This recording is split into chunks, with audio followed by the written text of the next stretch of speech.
Hello everyone.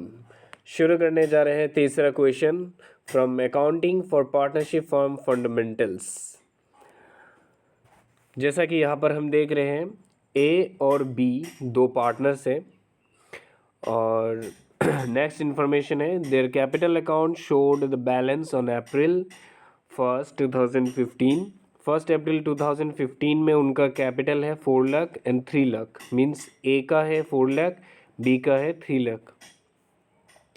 अगस्त 2015 में उन्होंने further capital introduce किया है 50,000 एंड 40,000। बी ने विड्रॉ कर लिया 15,000 मार्च 2016 को। Interest is allowed 6% per annum on the Capitals, means IOC. ये क्या है? IOC.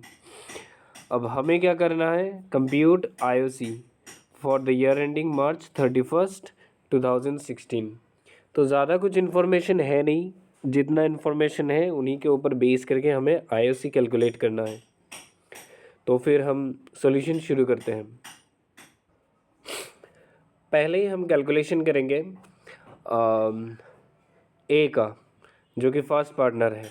So calculation of interest on Capitals means IOC. तो ए का पहले कैपिटल कितना था?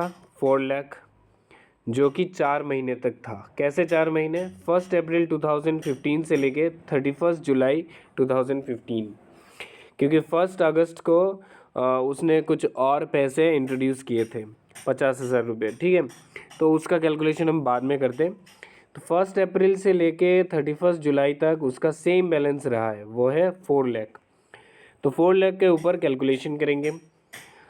6% आईओसी है, इसलिए 6/100, और 4 महीने टोटल समय हुआ, इसलिए 4/12। अब समझ में आया? 6/100 क्योंकि आईओसी 6% है और 4 महीने है, इसलिए 4/12। तो जैसे ही हम 4 लाख इंटू 6/100 इंटू 4/12 करते हैं, तो ये कैलकुलेशन कंप्लीट करके हमें आंसर मिल जाता है 8,000। अच्छा, मैं हर बार यही करता हूँ कि ये कैलकुलेशन कैसे करने हैं, मीन्स क्या इंटू करना है, क्या डिवाइड करना है, वो तो यहाँ तुम्हें पता ही चल रहा है, लेकिन बाकी कट कैसे करना है वगैरह वगैरह वो सब मैं डिस्कस नहीं करता। अगर वो सब भी डिस्कशन में तुम्हें चाहिए तो मुझे कमेंट सेक्शन में मेंशन कर देना। अपकमिंग जितने भी न्यूमेरिकल्स मैं डिस्कस करूँगा उसमें मैं ऐसे कट करके भी एक्सप्लेन किया करूँगा, ताकि तुम्हें और अच्छे तरीके से समझ में आए। अब आगे बढ़ते हैं। एक्चुअली ज़्यादातर बच्चों को इस कैलकुलेशन में प्रॉब्लम नहीं होता, इसलिए मैं स्किप कर रहा हूँ। अगर कुछ बच्चे ऐसे हैं जिनको प्रॉब्लम हो रहा है तो वो मेंशन कर सकते हैं, नेक्स्ट टाइम से मैं ये एक्सप्लेन कर दूँगा। अब उसका जो 4 महीने तक ये 4 लाख बैलेंस था वो सेम था, तो उसका कैलकुलेशन आईओसी कैलकुलेशन करके हमने 8,000 लिख लिया। अब अगस्त में उसने 50,000 कैपिटल और प्रोवाइड किए थे, तो उसका बैलेंस टोटल अभी बन गया 4,50,000, और यही सेम बैलेंस लास्ट डेट तक था। तो 1 अगस्त से लेके 31 मार्च तक कितने महीने होते हैं? 8 महीने। अगस्त, सितंबर, अक्टूबर, नवंबर, दिसंबर, देन जनवरी, फरवरी, मार्च। अब यहाँ महीने कितने हुए? अगर हम काउंट करेंगे तो देख सकते हैं 1 2 3 4 5 6 7 8, टोटल 8 मंथ्स हुए। So that is the reason हमने यहाँ 8 मंथ्स लिखे। और ऑब्वियसली पहले हमने 4 मंथ करके रखा है, तो अभी बाकी रिमेनिंग 8 मंथ ही होंगे ना, टोटल 12 मंथ होना चाहिए।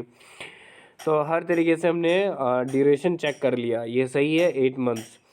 तो क्योंकि ये 8 मंथ्स है तो 8/12 इंटू किया गया है, और अमाउंट हमारा 4,50,000 है तो 4,50,000 लिखा गया है, और आईओसी 6% है इसलिए 6/100 लिखा गया है। समझ में आया? तो सेम कैलकुलेशन 4,50,000 इंटू 6/100 इंटू 8/12। जैसे ही ये कैलकुलेशन हम कंप्लीट करते हैं वी विल गेट 18,000। अब 18,000 और 8,000 को अगर प्लस करते हैं तो टोटल हमें मिल जाएंगे 26,000।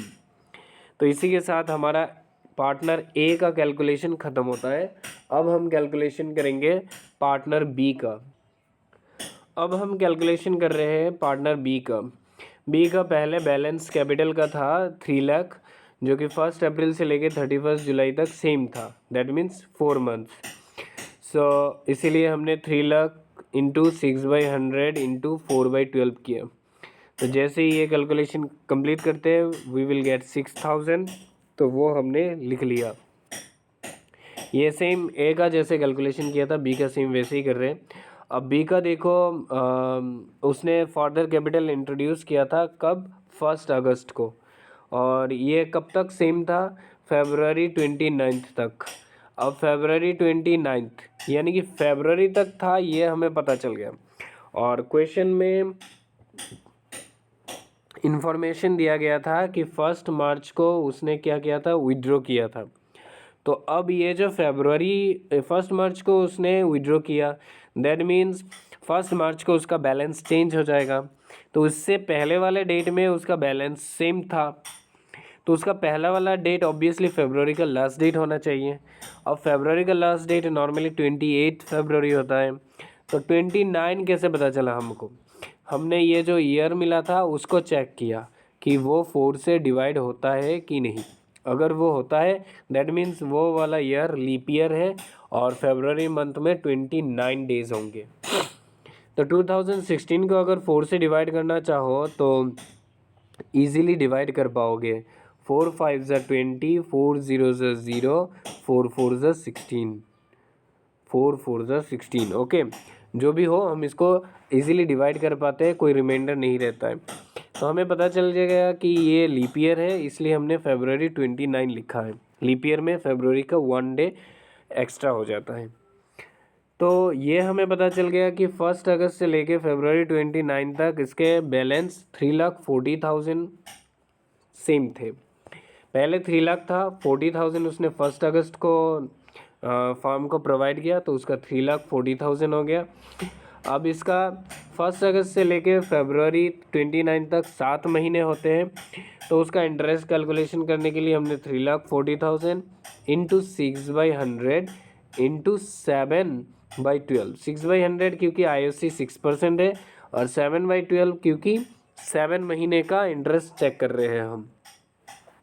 तो ऐसे करके कैलकुलेशन कंप्लीट करके हमें मिल जाते हैं 11,900। अब 1 मार्च को उसने विड्रॉ किए थे।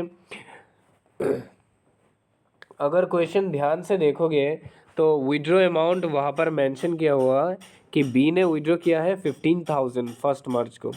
तो 15,000 3,40,000 से माइनस करोगे तो बैलेंस रह जाएगा 3,25,000।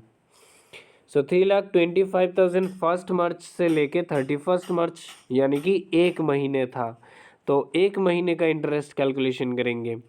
सो 3,25,000 इंटू 6/100 इंटू 1/12। 6/100 क्योंकि IOC 6% था, और 1/12 क्योंकि हम 1 महीने का कैलकुलेशन कर रहे हैं। अब टोटल अगर चेक करेंगे तो यहाँ पर था 4 month, then 7 month, then 1 month.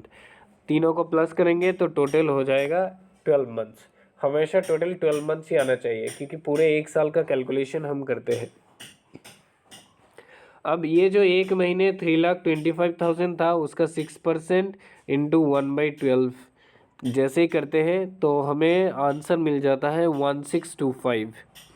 अब हमें करना क्या है, अब हमें इन तीनों अमाउंट को प्लस करना है, और प्लस करके हमें जो मिलता है वो यहाँ बैठाना है, जो कि 19,525 है। तो इसी के साथ हमने बी का IOC कैलकुलेशन कर लिया है, और ए का हमने पहले ही कर लिया था, और बस यही 2 चीज़ निकालने के लिए ही क्वेश्चन में बोला गया है। तो यहाँ पर हमारा ये वाला प्रॉब्लम हुआ सोल्व। अब नेक्स्ट क्लास में एक और नया प्रॉब्लम डिस्कस करेंगे। That's all for today.